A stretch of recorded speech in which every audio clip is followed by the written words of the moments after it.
Great.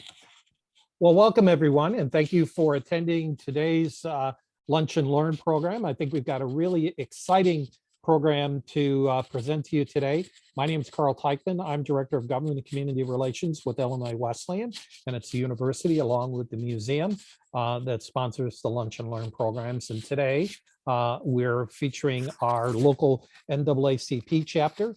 They're going to present a program entitled The NAACP Was Relevant Then, Now, and Forevermore. It's featuring Miss Linda Foster, who is the NAACP Adult Branch President, along with Dr. Carla Campbell Jackson, the NAACP's Adult Branch First Vice President, and then also the President of the NAACP Youth Branch, which is Bradley Ross Jackson. And you can see Bradley on your screen right now. So without further ado, I'll turn it over to Dr. Carla for the program today. Dr. Carla.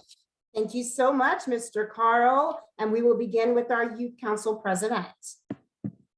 I hope this is audible. Greetings, college students. I am Bradley Ross Jackson, reporting to you live from BNN or Bradley News Network. I'm delighted with the opportunity to share my perspectives and paradigms as related to the NAACP's Youth Council. I wish that I could attend in person, but as a high honor roll student, my education took priority. In the words of Dr. Martin Luther King Jr., an injustice anywhere is a threat to justice everywhere. As such, I have decided to stick with love, as hate is too great a burden to bear.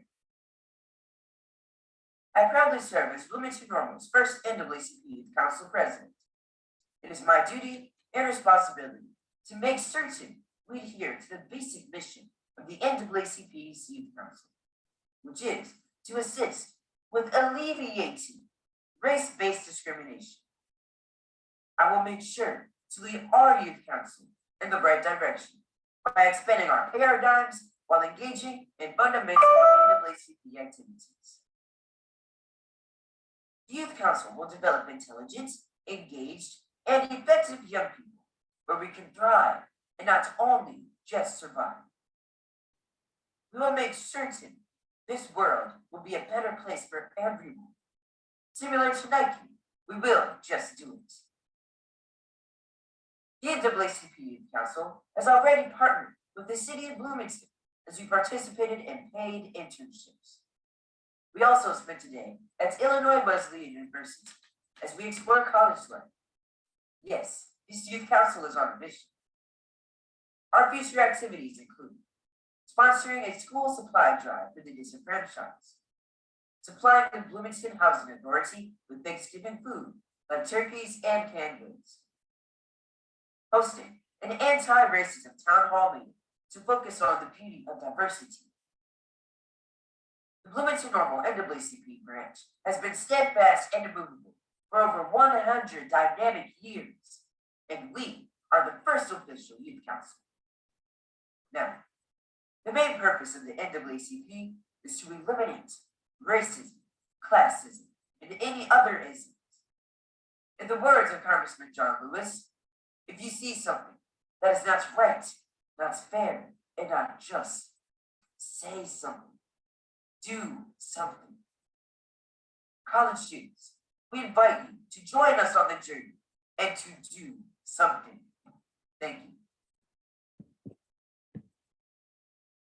you.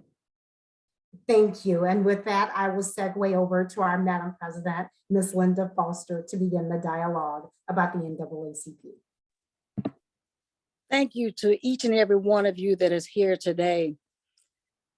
We want this to be interactive, but we want to share with you the beginnings of the NAACP, which started in 1909 from a race riot, a deadly, and I think that's the piece that some people don't realize, that it was a deadly race riot in which individuals died just so they can, they were trying to protect their property. They were trying to to allow others to be able to be heard against racism, and that the idea that there was an issue with a white lady accusing Black men of rape. And we know that from this story that didn't happen. But at the same time, we know that that was the end in which Blacks felt as though that they didn't have a voice. And so now we have we're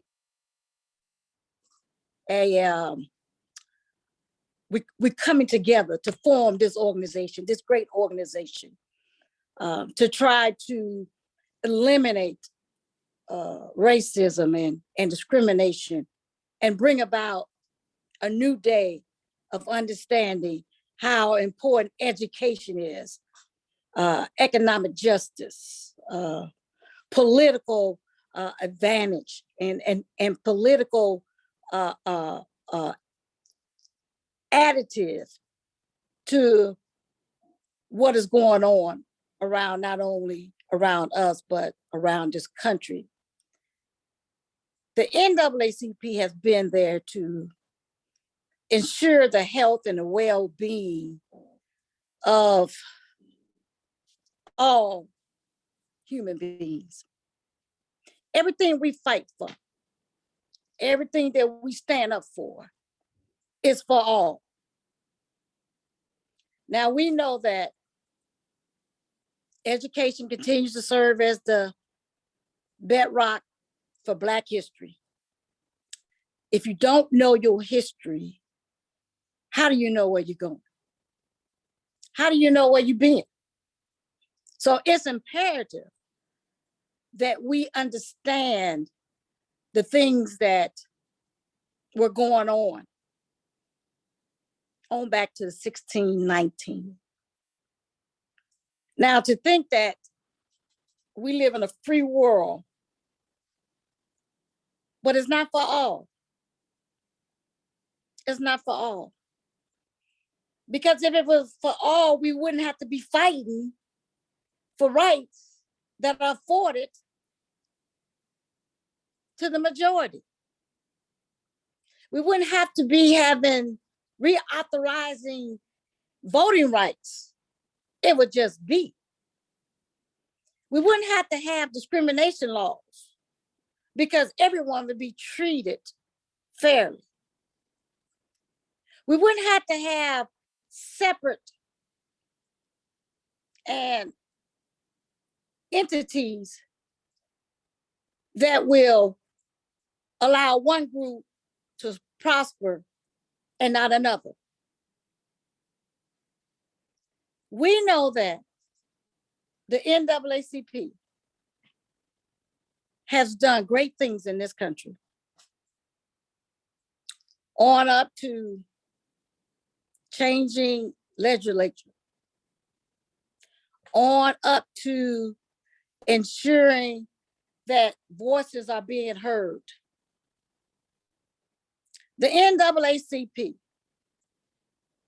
continues to stand for what is right, continues to be on that battlefield for all. And I am in this, your Bloomington Normal NAACP is in this for our young people. As you just heard, the president of our first youth council talk about justice and quality for all. You heard this young man who is an honest student say that there needs to be change. And they're willing to do the necessary things to make that happen. Our young people have always been part of this struggle. They have always been in the forefront of eradicating discrimination. But more importantly, they're seen so that others can emulate what these young minds are saying to us. It is Black History Month, but it is a history that is tainted. It is a history that is far from being the America that we want to be. But I'm pleased to say that we're not where we were. I am pleased to say that our young people have hope. And I am pleased to say that our community, the Bloomington Normal community, is on the forefront of doing some great things. When you got people willing to come to the table and to talk through things, those are the first steps. As we've seen around the world, that when you don't have those relationships, then you don't have solutions. It is with great honor to say that we've had the first Black president. It is with great honor that we've had the first Black female vice president. And the list goes on. Entrepreneurs, multimillionaires, those that are running companies, those that have achieved levels that have allowed history to show that is not impossible and that we should not be denied opportunities. I am looking forward. Our vision for this branch is to look forward. Working with leadership within our community to make a difference. Now we know that it's not going to be easy. We know that we go run into some stumbling blocks, but we believe that we can get through them. I have not seen whereas the efforts that are put in to provide mission statements for companies, I have not seen what it says, deny Black people. But that happens. I have not seen where it's blatantly saying and written that Black people shouldn't be given opportunity, but we should. But I have not seen that, but it happens. And so we need to continue this. We need to continue this conversation of lunch and learn so that as we move forward, we're moving forward with intentions to be better and to do better. And more importantly, to be one. I am proud to be a member of the NAACP.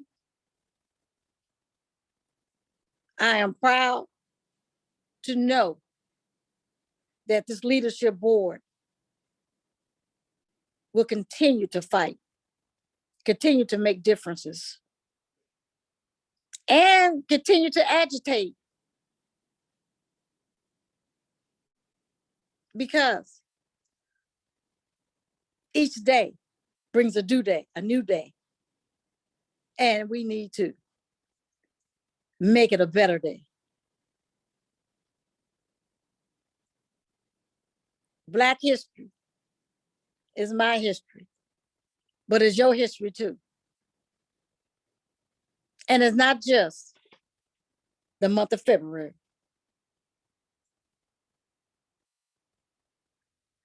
We know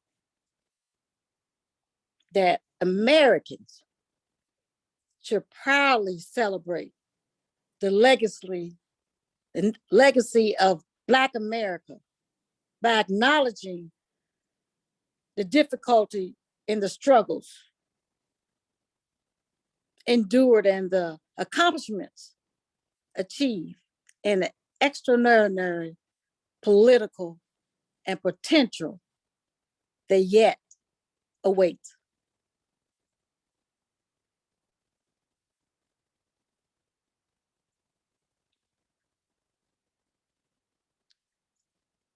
I am looking forward to having conversations about criminal justice reform, Voters' Rights Act, civil rights,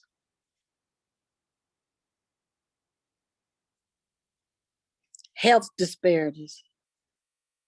As we know, we can't not have a conversation without talking about COVID and the impacts that it is having on Black and brown people. It's devastating. Life that is lost when we now know better. We have much more knowledge than we did in the beginning. So we will continue to encourage all those that can to get vaccinated.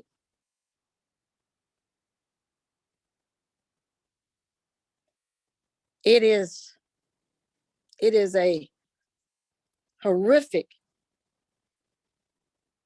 situation to be in when you hear about someone that has COVID. And I know it attacks at different levels. But it just saddens just to hear the thought that somebody has COVID.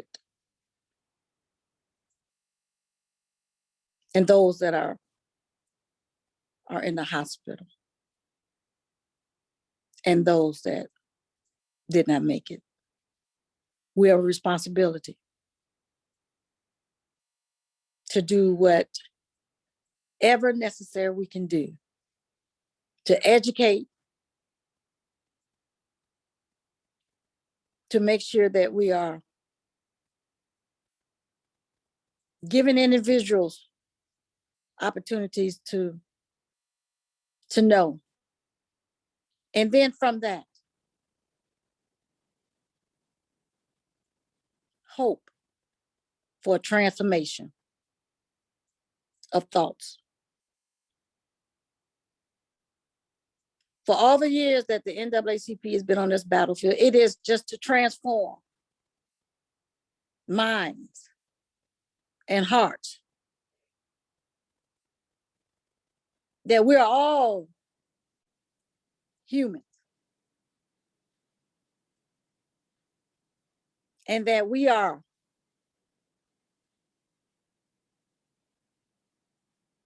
our brothers' keepers and our sisters' keepers. The word diversity, we should not run from it. For it is a beautiful flower that allows people to glow and to grow.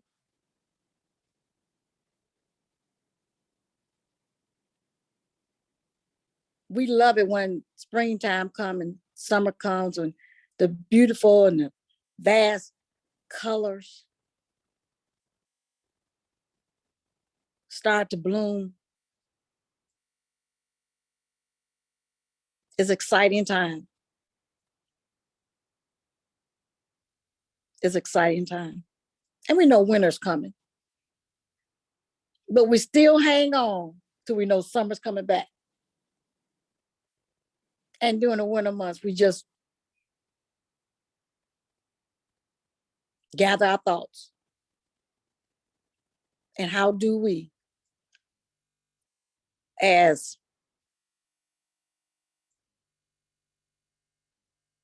members of this community, have a greater positive impact on each other's lives?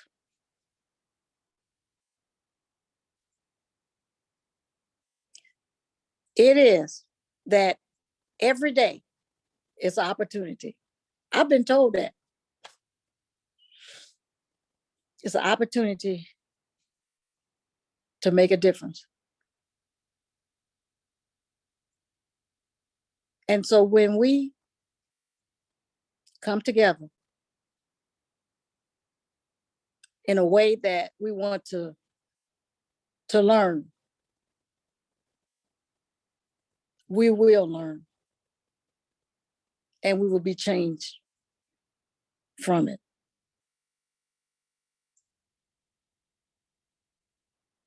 So,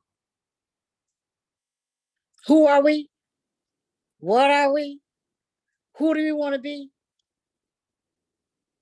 We just want to be an organization that enjoys the culture and the love of one another.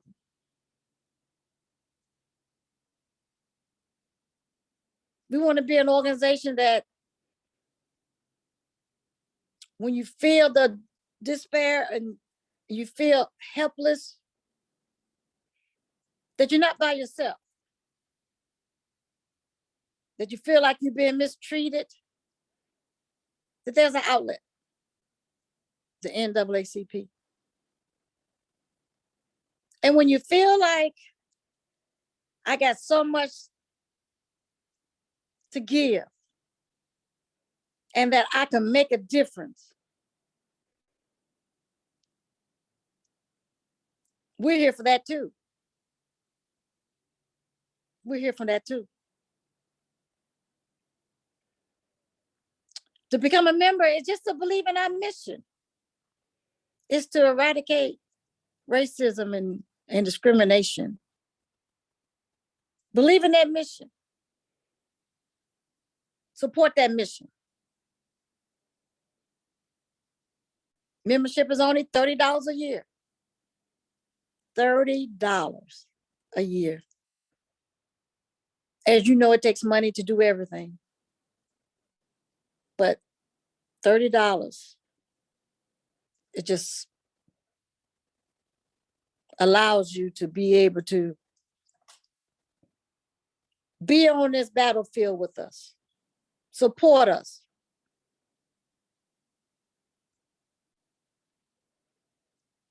So I want to make sure that everybody who wants to be can be a member of the NAACP.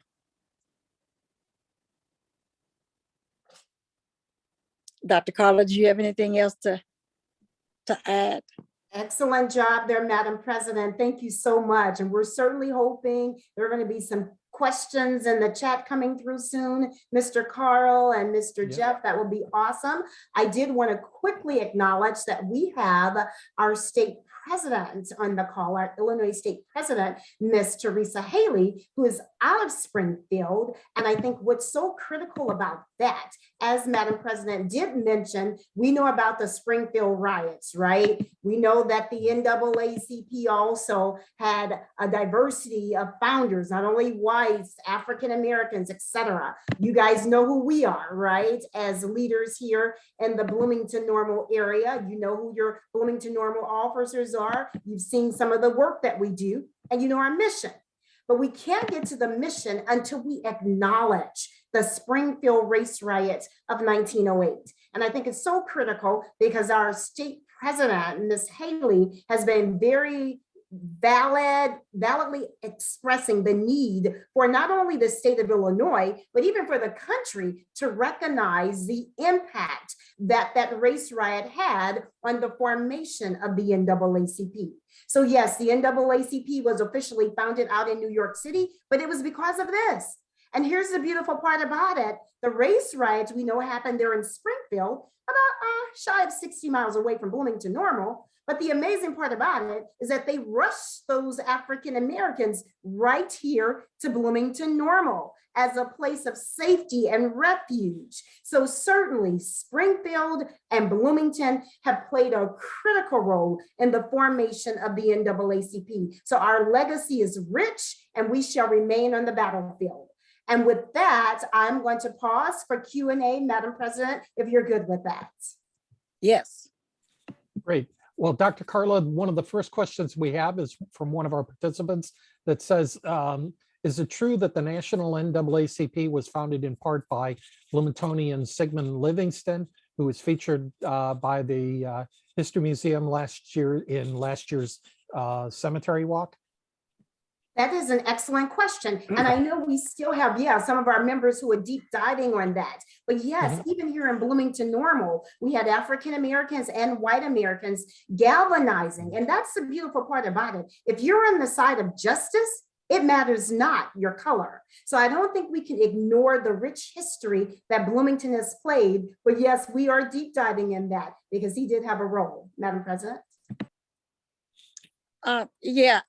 There is so many integral parts here, and we are just so pleased that we were not just out here by ourselves, that there was a lot of allies out there.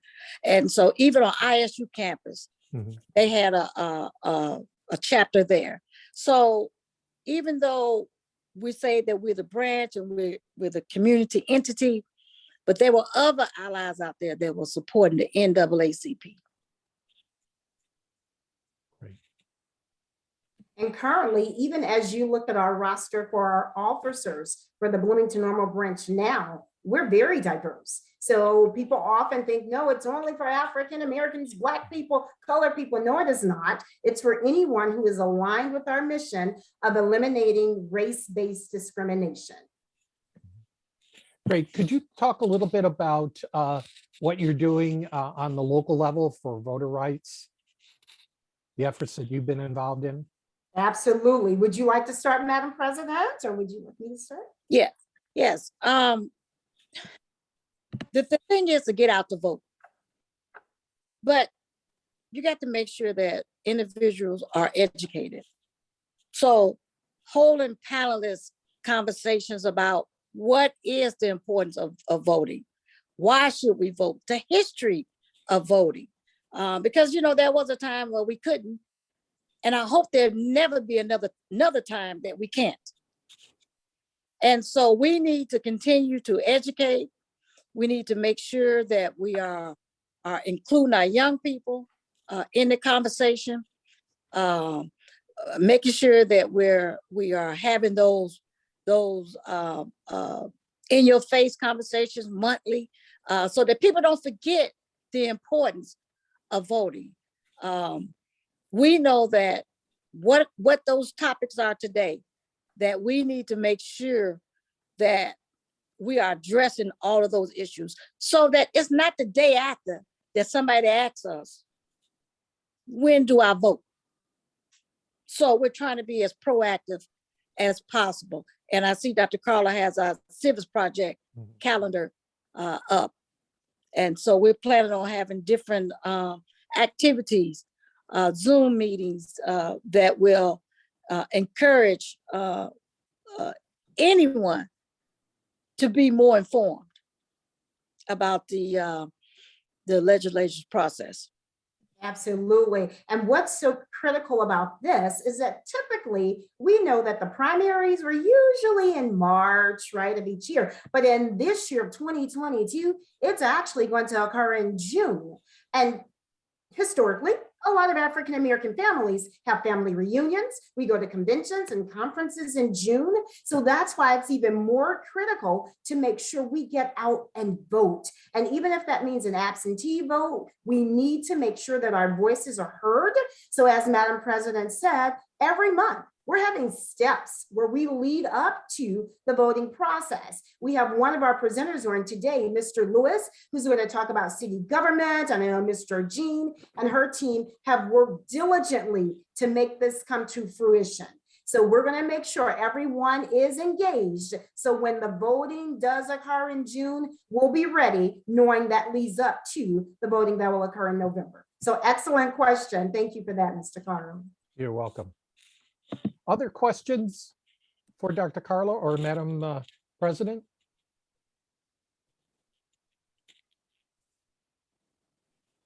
Okay. If not, thank you so much for your comments today.